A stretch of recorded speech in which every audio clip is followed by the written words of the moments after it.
financial leadership, and I appreciate the effort to strike this delicate balance.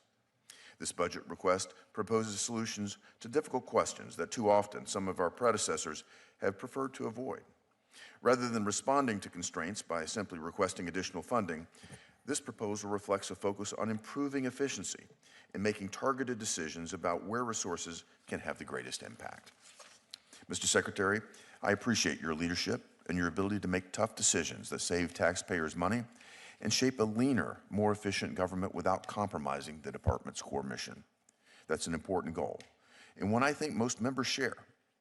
As the department works with these resource constraints, it will be important for Congress to understand how Treasury is prioritizing its activities, where efficiencies are being realized, and how performance outcomes are being measured. That understanding will help ensure that this subcommittee aligns resources with the areas of greatest need and greatest impact.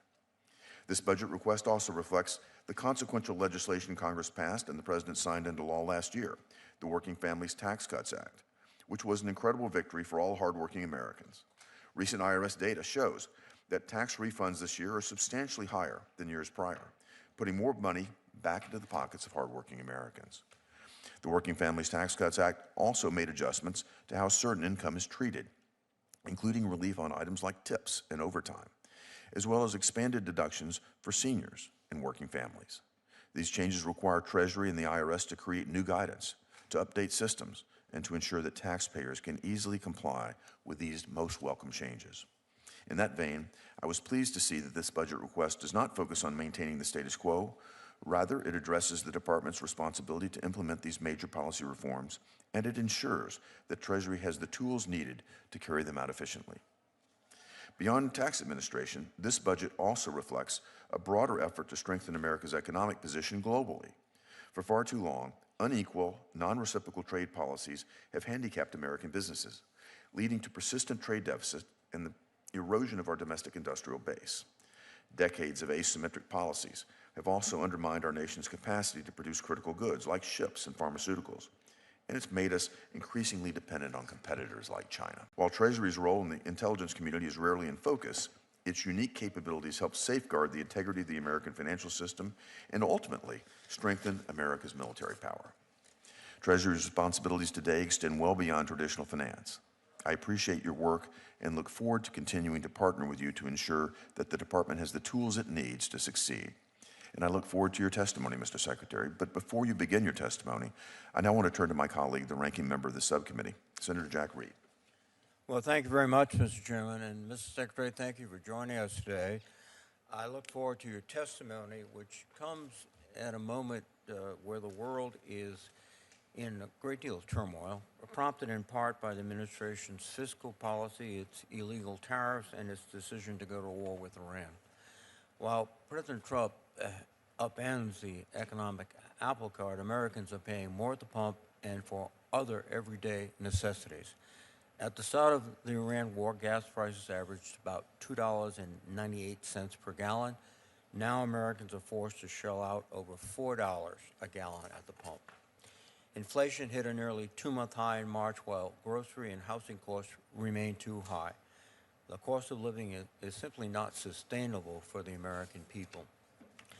Mr. Secretary, it seems that President Trump has abandoned the interest of regular Americans, and your fiscal year 2027 budget request continues this worrying trend. The fiscal year 2027 budget request for the Treasury Department totals $11.5 billion, a $1.5 billion or roughly 12% decrease from the enacted level. While the request provides increases to several Treasury offices, it cuts funding for the Inspector General, grants for community development, and enforcement of our tax laws. The proposal slashes IRS funding by $1.4 billion. This is on top of the $1.1 billion cut sustained in fiscal year 2026 last year. The IRS has pushed out more than 28,000 employees since the start of the Trump administration, and this proposal would shrink the workforce by another 4,000. This is simply irresponsible. You come from the business world, and no successful company would underinvest in its revenue collection mechanism. The The IRS itself acknowledges that every dollar the agency invests in enforcement brings $11 back from tax chutes. So your own agency admits that cutting IRS staff and funding, particularly its enforcement budget, costs American taxpayers and helps tax dodgers. Indeed, cutting IRS funding is a proven windfall for the rich and puts our country on a dangerous fiscal path. Yet the IRS's budget request proposed is to cut enforcement exams on high-income individuals by 50% in fiscal year 2026 compared to fiscal year 2023. This will help wealthy taxpayers evade billions of dollars in taxes each year. The IRS should prioritize providing better service to American households, not help rich Americans game our tax system. Secretary Bessent, suffice it to say the administration's policies, including the IRS budget request, are clearly putting our economy and the economic security of average Americans at risk. I look forward to your testimony and your candid answers to our questions. And once again, I thank you, Mr. Secretary, for joining us today. Thank you. Now I'd like to recognize Treasury Secretary Scott Bessent. Before becoming our 79th Secretary of the Treasury, Secretary Bessent had a successful career as a fund manager of one of the world's largest global macro investment funds before creating his own investment firm. Secretary Bessent believes America is unstoppable because its economy is unstoppable, an economy built on the deepest and most liquid markets in the world. Secretary Bessent, if you could please keep your remarks to 5 minutes, it'll allow more time for questions. Your full written statement will be included in the record. Secretary Bessent. Good. Chairman Hagerty, Ranking Member Reed, and members of the subcommittee. I'm grateful to join you today. Treasury is committed to working with Congress to protect our nation's financial system, spur job growth, and strengthen the economy. The fiscal year 2027 President's budget request for Treasury demonstrates our commitment to boosting growth, promoting efficiency within our agency, and targeting illicit actors that threaten our national security. Treasury's budget request represents a 12% decrease from the enacted level while still building on the success of fiscal year 2026 to continue strengthening the U.S. financial system. Along with managing our own discretionary budget, Treasury is charged with managing core financial functions and payment operations for the U.S. government. I take that commitment very seriously, not only ensuring that every dollar in our budget is thoughtfully executed, but also that every dollar collected, deposited, or dispersed through Treasury is secure and timely. I would like to begin by highlighting the Treasury Department's effort to ensure accountability and deliver results for the American people. There's no better example of delivering meaningful change for everyday Americans than President Trump's working families tax cuts, of which over 60 million returns, 60 million, claimed at least one of President Trump's signature new tax cuts this filing season by enacting no tax on tips, no tax on overtime, and new tax cuts for seniors and Social Security. We are delivering tax relief to working families. This season, over 7 million filers have claimed no tax and tips, with an average deduction of over $7,000. Over 28 million filers have claimed no tax on overtime, with an average deduction of over $3,100, and over 34 million seniors have claimed the enhanced deduction for seniors, with an average deduction of over $7,500.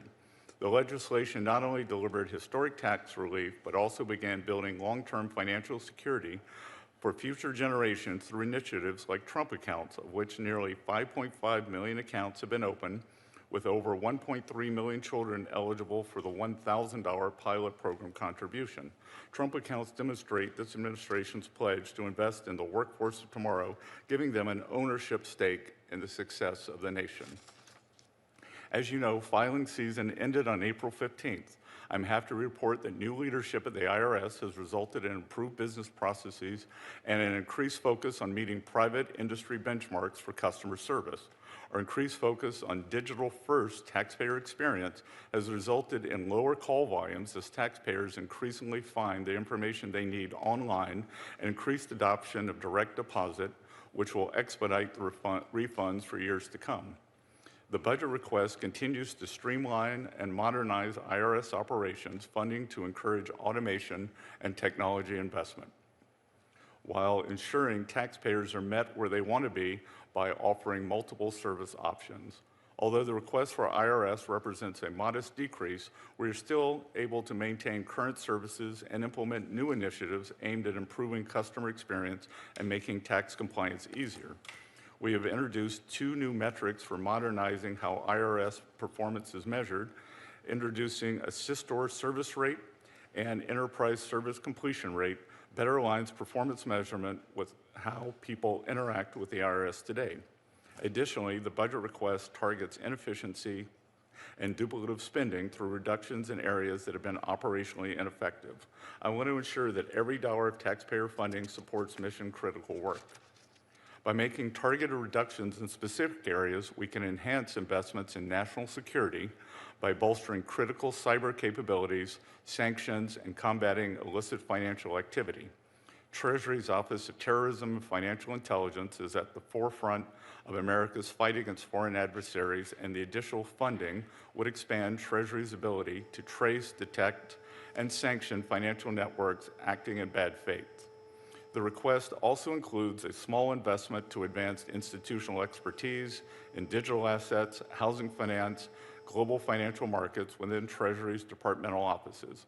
This is particularly important with the implementation of the Genius Act, landmark legislation that created the first ever regulatory framework for stablecoins.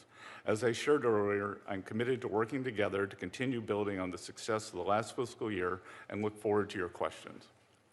Thank you, Mr. Secretary. I'd now like to turn to our committee chair, Senator Susan. Thank you very much, Mr. Chairman. Mr. Secretary, welcome.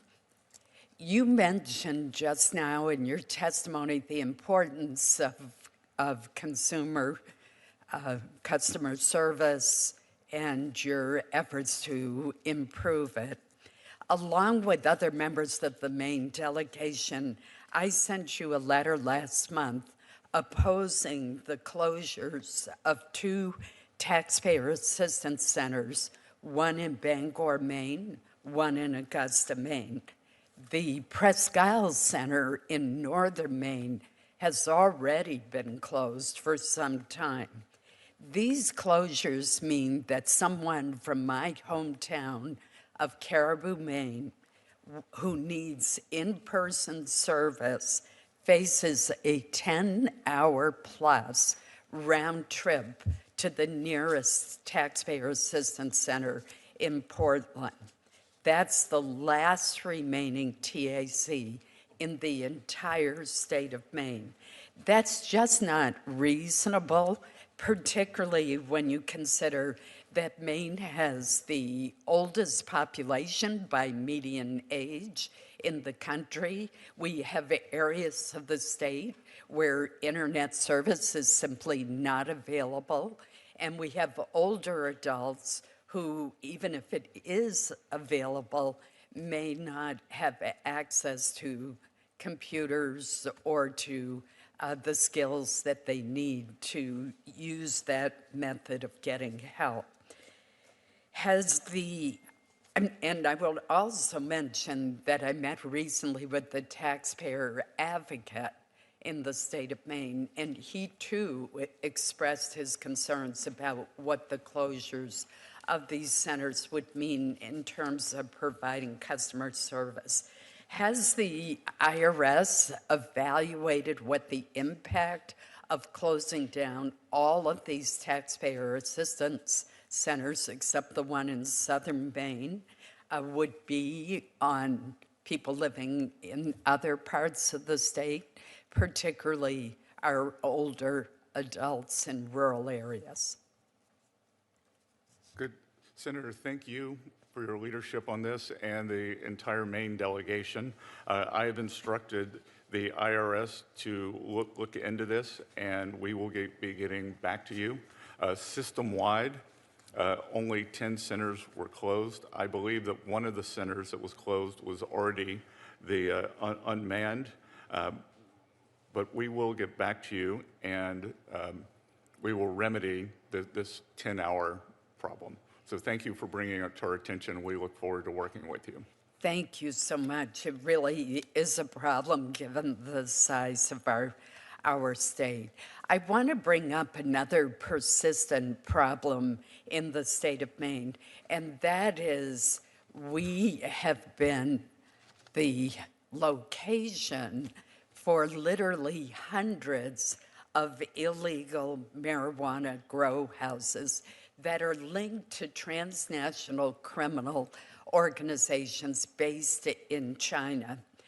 And we really need a whole of government approach. Earlier this year, I secured language calling for a State Department-led report on PRC-linked criminal syndicates and the illicit drug trade. Where Treasury comes in is there's money laundering involved. And I want to thank Treasury for providing some expertise through FinCEN, through the IRS, but it still remains a huge problem. And our sheriffs in Maine have been terrific in trying to close down these grow houses, but we need more federal help. We've had some from Treasury, some from the Justice Department, DEA, but we're talking about over 200 of these illegal grow houses. And as I said, there is a link to money laundering and the fentanyl trade as well. Could you talk a bit about how the department is working to address this dangerous operation? Yes, Senator. Since you brought this to our attention last year, IRS Criminal Investigations and FinCEN are both involved in supporting local law enforcement and working with federal agencies to combat these problematic operations in Maine. Staff from these teams as you said, they have specialized financial, forensic, and intelligence expertise. And we want to help local law enforcement dismantle these money laundering operations. So I look forward to ongoing dialogue, and per your request, I will personally look into what is going on, especially with IRS criminal investigations, who are able to move on operations like this very quickly. Thank you very much, Mr. Secretary. Thank you, Mr. Chairman. Thank you, Chairman. Thank you, Mr. Secretary. That was very encouraging to see your personal engagement on this critical issue, not just for Maine, but for the entire nation. Senator Reid. Mr. Chairman, do you want to go first? I'll let you Okay. go, and I'll come after you. Thank you, Mr. Secretary. As I mentioned in my opening statement, your budget once again cuts IRS enforcement activities. Your own congressional justification states that every dollar spent on enforcement provides an $11 return for the American taxpayer. So that given that your own request shows this extraordinary return on investment, why does the budget cut enforcement by nearly $900 million? Sir, the data does not support that because we cut the budget and enforcement recoveries were up 12% last year. Well, if you increase the budget, you would presumably have even more. I mean, the obvious point, which I stress in my testimony, is that you're basically scheduling fewer and fewer enforcement actions, particularly against those who are very well endowed and may have either directly or indirectly made mistakes on the tax form. So it seems to me obvious that more effort would produce more resources. Well, I think that may be the one school of thought, but we haven't seen that in educational outcomes. We haven't seen that in healthcare outcomes, that more money equals better outcomes. And at the IRS thus far, we believe in outcomes. We recovered that in enforcement, the top 5 enforcements recovered $2 billion. And as I said, the enforcements last year, they are up to almost $41 billion. So I think that in during the Biden years in the IRA, that there was the scoring gimmick that was used and brought in a lot of enforcement officers. And again, the facts on the ground, to get to be a senior enforcement officer takes 10 or 12 years, and to bring in the new officers at 1 year, 2 years have almost no expertise and don't result in better outcomes. What we have found is meeting the taxpayers where they are, and using technology, we have pushed back their tax returns and say, we believe there is an error here and you will be audited. Why don't you fix it in advance? Well, Mr. Secretary, I think it's not efficiency or even more revenue you're seeking. You're seeking, I think, to disable the ability for the federal government to reach all who are not being completely honest with their tax returns, particularly those that have the most to pay, the wealth. To where they were, or perhaps lower. As they did, President Trump has shown that he is good at getting energy prices down, and that our energy dominance agenda has the lowered prices. How fast will the prices of gasoline come down? Again, that is path dependent on when the war and the conflict end. Well, from a perspective of the Armed Services Committee, it's not likely to end soon. Thank you. Mr. Secretary, again, welcome. I'd like to stay on the topic that the ranking member raised with respect to technology deployment. Your extensive business career, I'm sure you've made a number of investments over your career. And when you've made technology investments, you expect to pay back, don't you? And Yes, Senator. That payback would come, for example, in the form of higher service levels, wouldn't it? That would be one of the appropriate metrics. Greater productivity, perhaps? Greater productivity, higher customer satisfaction. And lower cost to execute. Yes. I just think that fits in, and I applaud your efforts to invest in ways that would generate a payback. And I fully expect to see the type of decrease in terms of our outlays over time, assuming the technology is deployed effectively. So thank you for that. Now I'd like to turn to a topic that is obviously one that we work together very, very closely on. That's the GENIUS Act. Effective implementation of this law is vital for strengthening U.S. leadership in digital financial technology. I want to commend the Treasury Department again for moving quickly to propose its first implementing regulation earlier this month. That proposal builds on the advance notice of proposed rulemaking the Treasury issued last September. That notice sought public comment on a wide range of matters related to implementing the GENIUS Act. In your budget request, I was pleased to see targeted resources dedicated to carrying out the GENIUS Act. And to support this work, department offices are requesting $1.8 million and 6 full-time employees. These funds are focused on rulemaking and governance with an emphasis on efficiency. Additionally, the Financial Crimes Enforcement Network, FinCEN, is seeking $3 million and 10 full-time employees to drive innovation and establish national leadership in digital assets and stablecoins. Secretary Bessent, if you could just take a moment to comment on why these funds are necessary to implement the GENIUS Act. Senator, to meet our obligations under the GENIUS Act, Treasury has already made 2 public requests for comment, published under 2 notices of proposed rulemaking and a written report we have delivered to Congress. And to continue to work effectively internally and with our regulatory partners and other agencies, we have requested this additional funding. Makes total sense. As the GENIUS Act is implemented, I want to make certain that you'll ensure that the Treasury Department works with my staff on any necessary fixes as rulemaking is carried out. Yes. Thank you. I want to now turn the discussion to your decision to cancel contracts with Booz Allen Hamilton regarding concerns about how poorly they safeguarded sensitive taxpayer information. I appreciate your leadership on this matter, and I want to better understand how Treasury and the federal government more broadly should be addressing contractor accountability. If you could just walk us through the factors that led to your determination that contract termination was the most appropriate response to deal with Booz Allen in this case. Again, this was one of the largest data breaches in IRS history. As I have repeatedly said, my priorities at the IRS are customer service, collections, and privacy.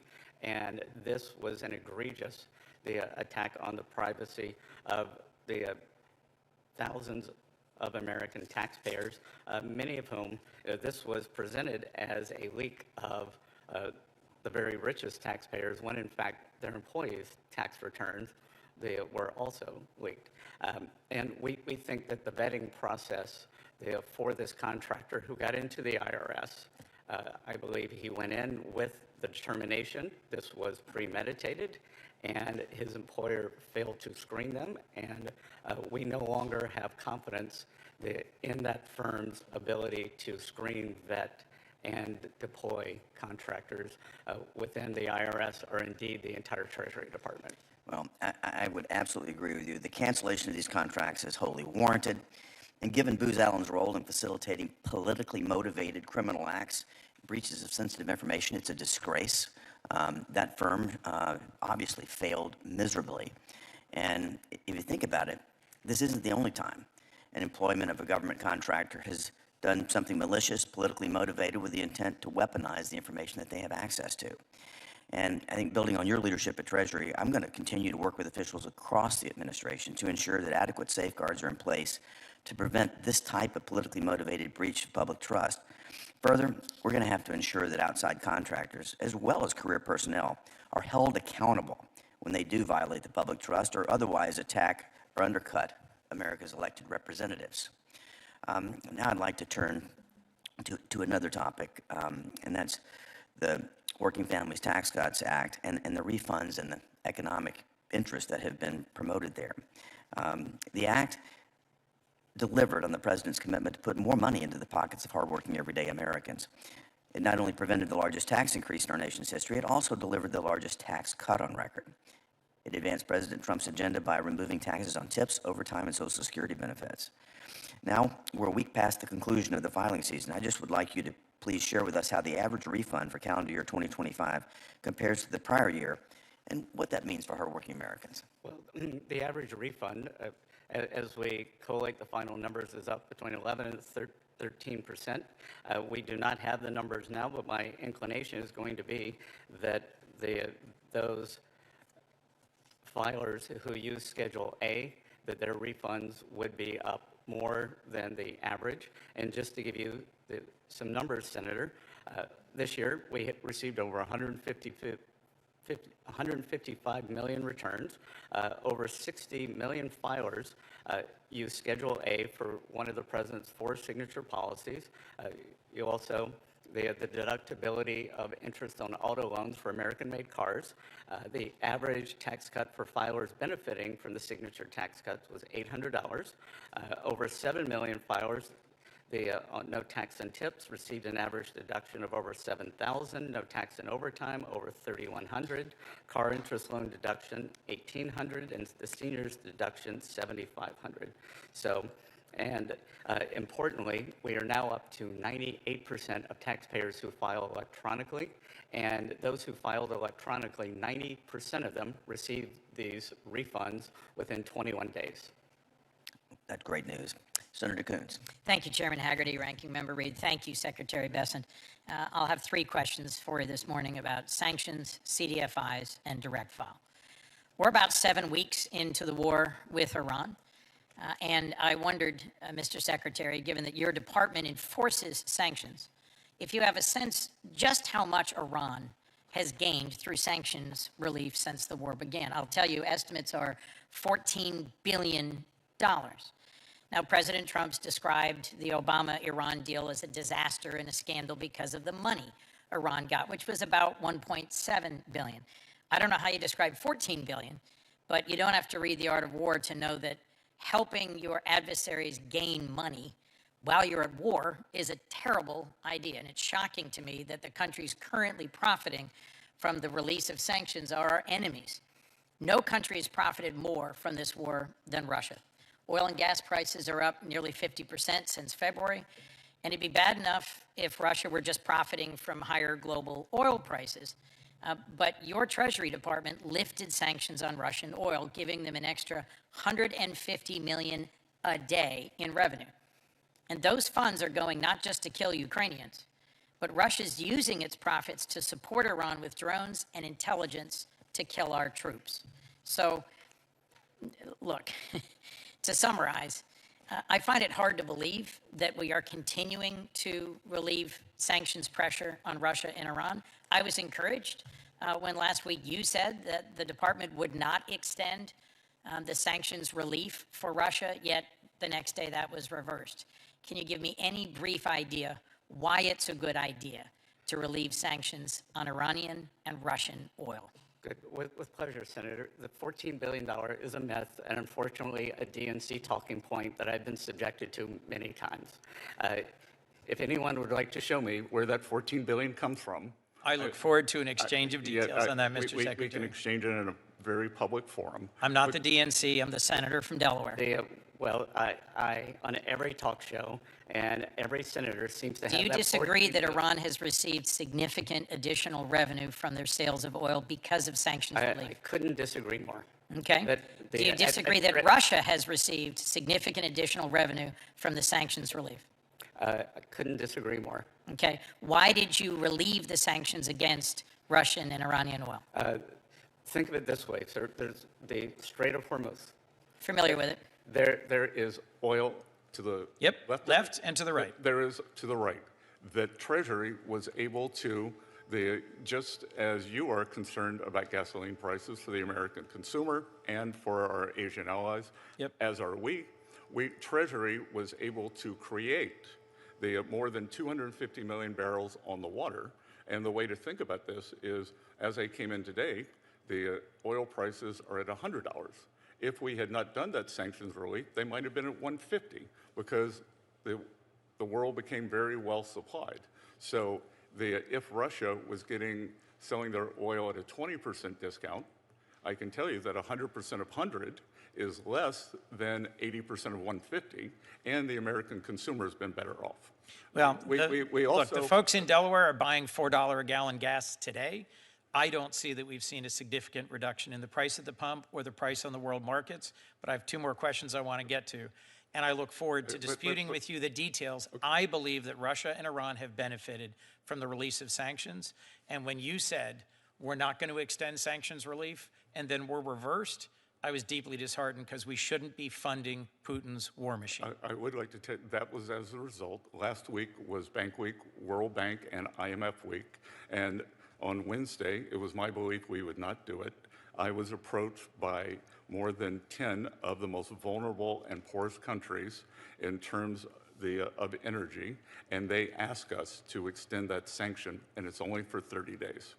30 days, $4.5 billion to Putin's war machine. Two quick more questions. The CDFI funds, I was encouraged by your comments in support of CDFI last year. I am one of 32 senators, bipartisan senators, who are co-sponsors of the Daines-Warner-Afford Act, which strengthens the CDFI fund. Delaware, like most states, has a housing affordability crisis. Every dollar provided by Treasury to CDFIs crowds in $8 in private investment. I think they are a proven, bipartisan, effective way to help build affordable housing in rural and urban communities. I'm perplexed by your budget proposal, which would cut over $200 million, a more than 60% cut to this successful program. Could you tell me briefly why? First of all, that was an OMB apportionment. The funding. So you don't support it? The funding is now $280 million, and I do support the new $100 million program in rural areas. And I can tell you that part of the CDF program had lost its way in terms of a partisan agenda, and we can see, for instance. Mr. Secretary, I have one last question for you, and I don't think funding affordable housing is a partisan agenda. Direct file. You spoke compellingly about an interest in making the IRS easier to access, more efficient, yet you shut down the direct file program. I was very disappointed by that. More than 300,000 taxpayers used it last year. It is a quick, free, U.S. government-provided way to file taxes. The average American who has simple tax filing spends $270 and 13 hours filing their taxes through paid services. Direct file saved the average participant $160. 90% rated it favorably. And the alternatives are run by for-profit tax prep companies designed to steer filers towards paid alternatives. Why'd you shut down direct file when it was free and easy to use? Well, it wasn't free, and the Direct file was free to taxpayers. not to the American people, it's $138 per person. So $72 million for, as you said, about 300,000 taxpayers. There is an alternative, which is a public-private partnership free file, which is free to the American people. The and filers, over 3 million people use that. And for direct file, more than 60% of the people who started their application didn't finish it. Thank you for those answers, Mr. Secretary. Thank you. Thank you. I'd now like to turn it to Senator Fisher. Thank you, Mr. Chairman. How much time do we have for questions? Thank you. Welcome, Mr. Secretary. I know that Treasury and IRS have been busy working on new guidance for the many great policies that are contained in the Working Families Tax Cut Act. And one of those policies is my paid family medical leave program, that tax credit. This credit provides a general business tax credit to employers to meaningfully offset the cost of providing paid family and medical leave to their employees. And I was proud to champion this back in 2017 as the first federal paid family and medical leave policy in this country, in the United States. And I also was particularly proud that it happened under Republican leadership. I was also proud that the Working Families Tax Cuts, I was able to enhance it and make it permanent now. And this is a big deal, and I think we should tout it. My team's been working with yours, and we are eager for the updated IRS guidance to be released. That'll be critical to ensuring that employers can accurately claim tax credits and deductions, and employers are eagerly awaiting the publication of this guidance.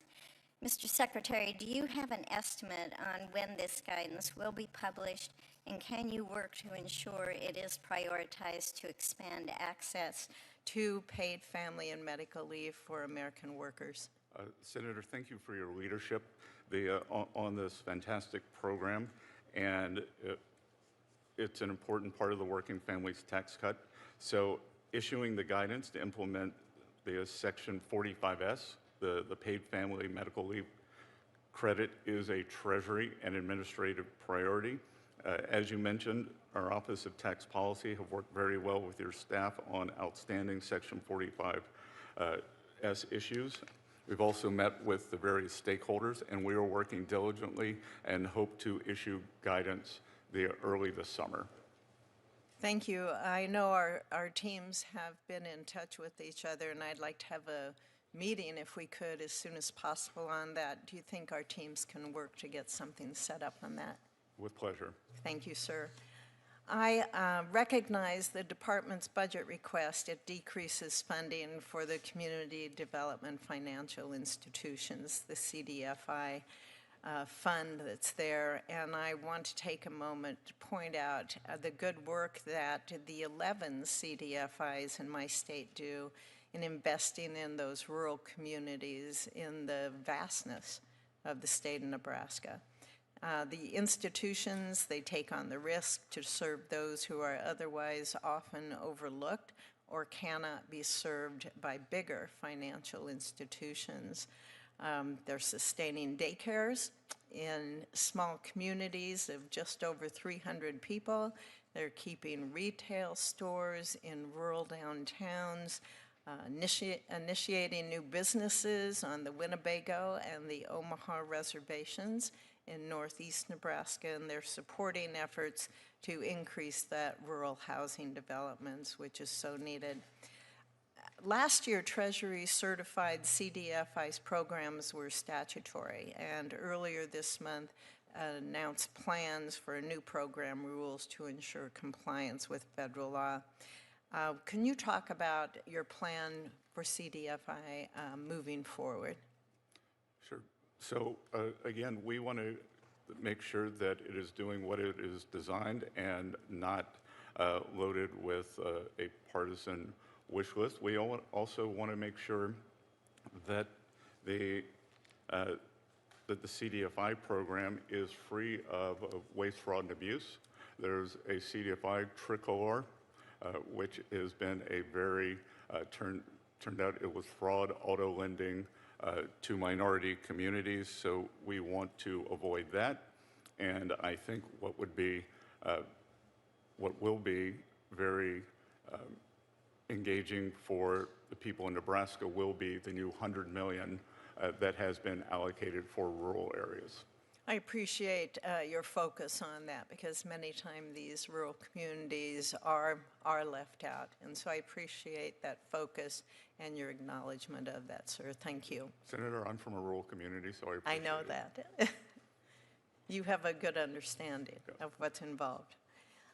As you know, my colleagues on the other side of the aisle, they provided IRS with $80 billion in a one-time funding as part of the Inflation Reduction Act.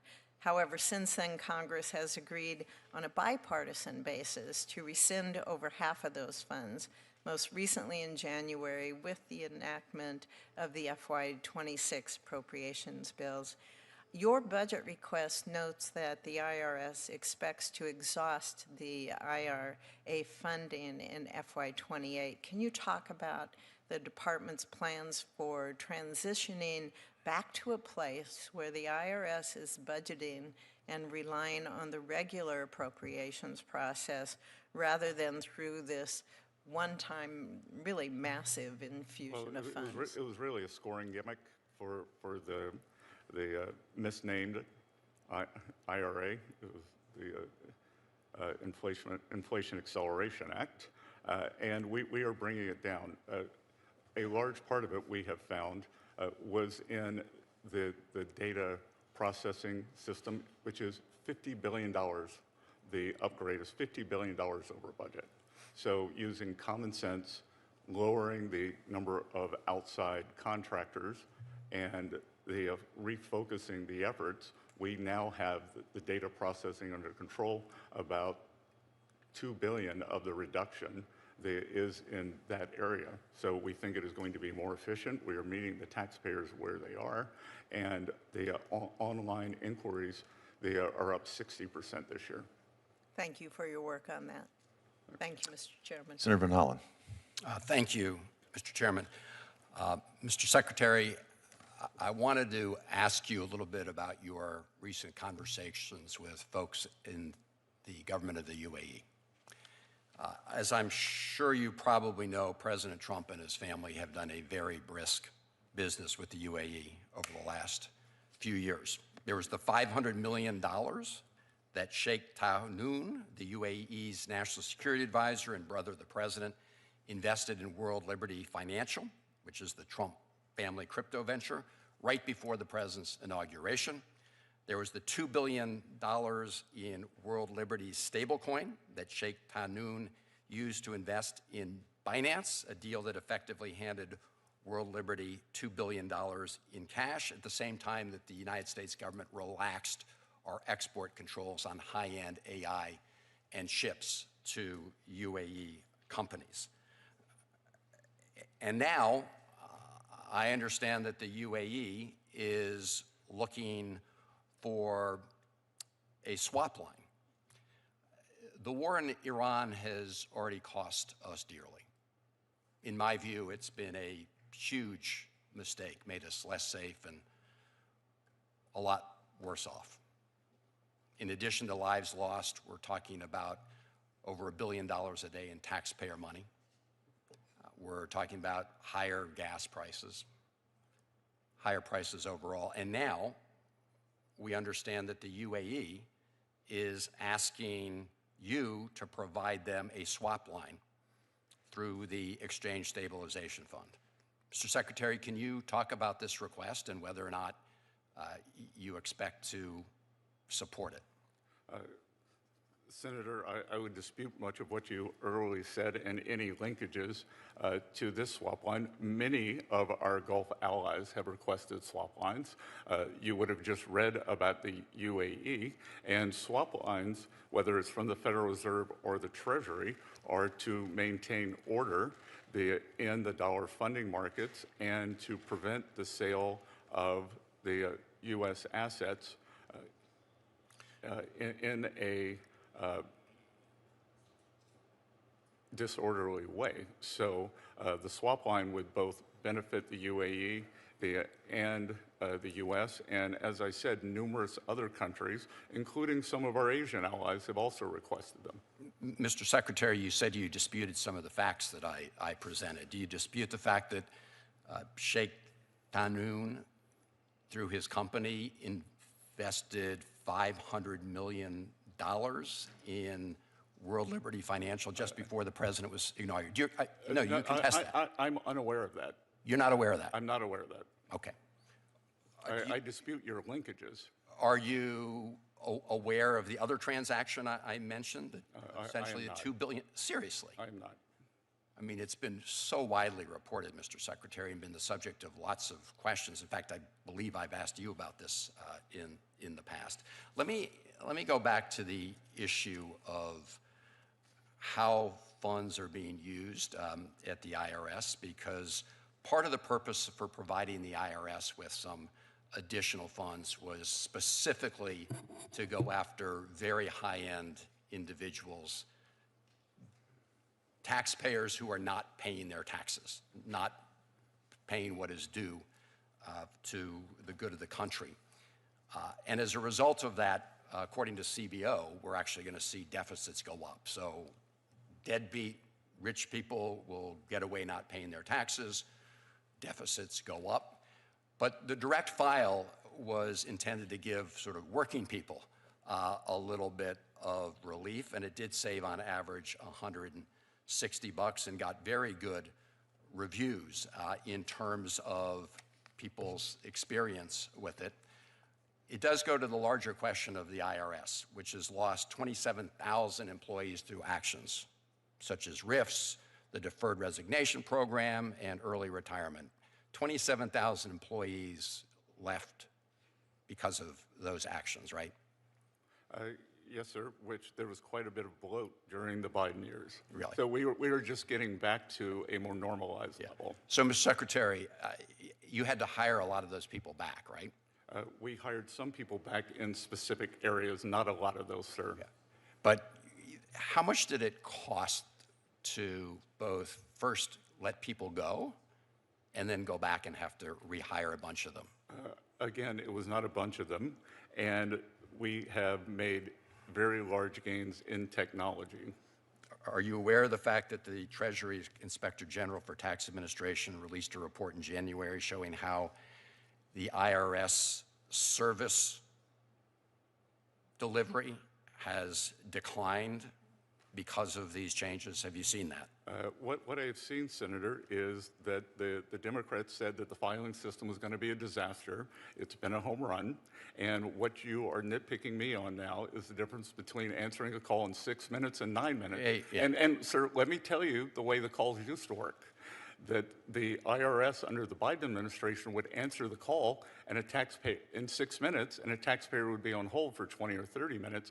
Now, when the taxpayer's call gets answered, they get serviced right away. So it's a false equivalent. Mr. Secretary, what you've done is provided a windfall to very wealthy people who don't pay their Senator, taxes. why would I do that? Why would I do that? What is your theory of the case, because Senator? this What is your theory of the case? This, because Mr. Secretary, I am committed to collect. Senator Houston. No, because this The senator's time has administration expired. Senator has time after time Mr. tilted the Secretary. tax code in favor of very wealthy Senator people. Houston. Thank you, Mr. Secretary. I am a big proponent of using technology to make our lives more efficient, improve customer service, get better outcomes, more compliance, all of those things. And certainly the IRS is a place that can happen. I can tell you when I was Secretary of State of Ohio, we did business filings and ran elections. And we took a paper process and turned it into a digital process and improved customer service. Forming a new business in Ohio used to take 4 days now, and then it took 4 hours. Over the course of 6 years with attrition and early retirements, we cut the size of the staff in half, reduced fees by 21%, and no longer needed any tax dollars to finance our agency. So I know firsthand how you can use technology to reduce headcount and improve outcomes. And government needs to do more of this. So thank you for your willingness to lead and put technology in place to do this. I know that in looking at your budget request at the IRS, that it is reduced, but you have seen the evidences, as you said in your testimony, that revenue is up 12%, even though the amount of expenditure was down. Okay, so I know from my experience and from your experience, we're seeing how technology can improve outcomes and improve customer service, compliance, and friendliness to the consumer. Can you give us a little more insight on how analytics and AI and new emerging technologies can do this at the IRS across, and maybe even suggest other areas in the government that we could do more work like this?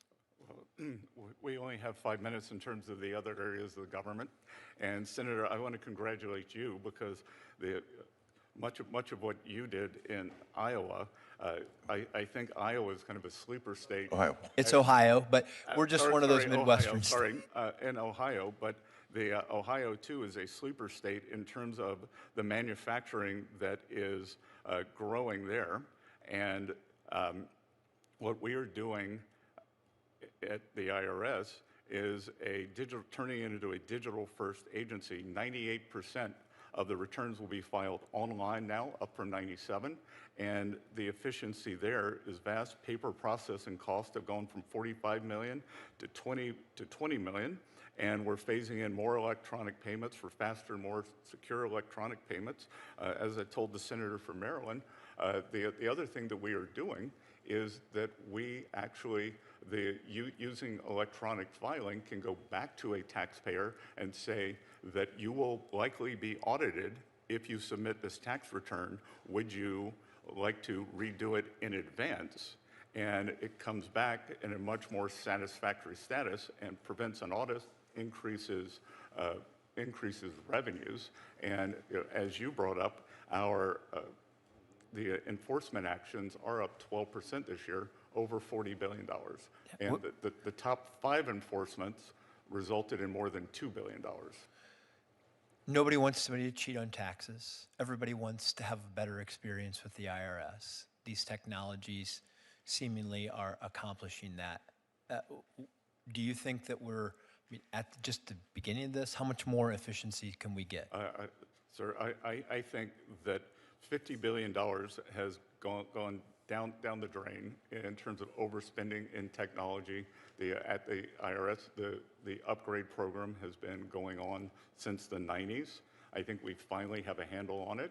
And I think that between new technologies, between the upgrades and getting the 12, I believe there are 12 IRS systems that were not able to talk to each other, will result in better collections, better privacy, because this is how things leak out, is old data systems, and a much better taxpayer experience. Okay. And then finally, thank you for that. We have a $1,700, 100% tax credits of donations up to $1,700 under the Working Family Tax Credit for vouchers, school scholarships to scholarship granting organizations. Can you tell me how many people do we expect to use this, and how are the scholarship granting organizations chosen? They are they apply and are certified by the IRS. We do not have the total data on that yet, but I will get back to your office on that. But I think this is a very important new program. Yeah, it would be important. I really want to understand how the scholarship granting organizations are chosen, what the rules are around that. I want to understand that. So thank you, and thank you for your service. And we've worked with many states, like yours, to coordinate the state effort with the federal effort. Senator Bozeman. Thank you, Mr. Chairman, and thank you, Senator Reed, for having this very important hearing. We appreciate you being here. We also appreciate your responsiveness when we have a problem, you and especially your staff that do a great job. I want to thank you all for your leadership on digital asset policy, and I agree with your recent op-ed that we need to pass legislation. On the Senate Agriculture Committee, I'm pleased with the bill that we reported out of committee and look forward to working with my colleagues in banking. While we're still working to address important issues like ensuring the CFTC is fully constituted and has adequate resources, I believe we can address those issues and reach a bipartisan agreement, which is very, very important. Can you talk about why it's so important that Congress pass digital asset legislation? Senator, when the United States leads in best practices, safety, and soundness in the financial world, whether it's our banking system, our securities, or now digital assets, it's important for the U.S. to lead for several reasons. One, U.S. leadership over the long term secures the primacy of the dollar as the reserve currency.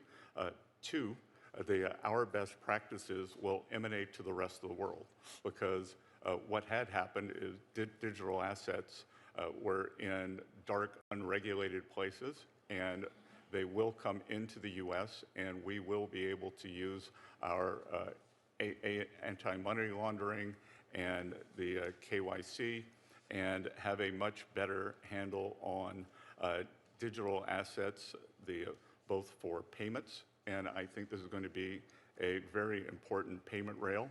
And again, the U.S. has to lead here. We are the technological leader in the world. We should be the payments leader in the world. Very good. And we appreciate your help in pushing that forward. I've heard concerns from commodity groups about 24/7 trading in commodity derivatives, that will hurt the liquidity and price discovery in the underlying real-world commodity markets. Will you commit to working with all stakeholders, especially commodity end users and financial regulators, on the issue? Yes, sir. Very much.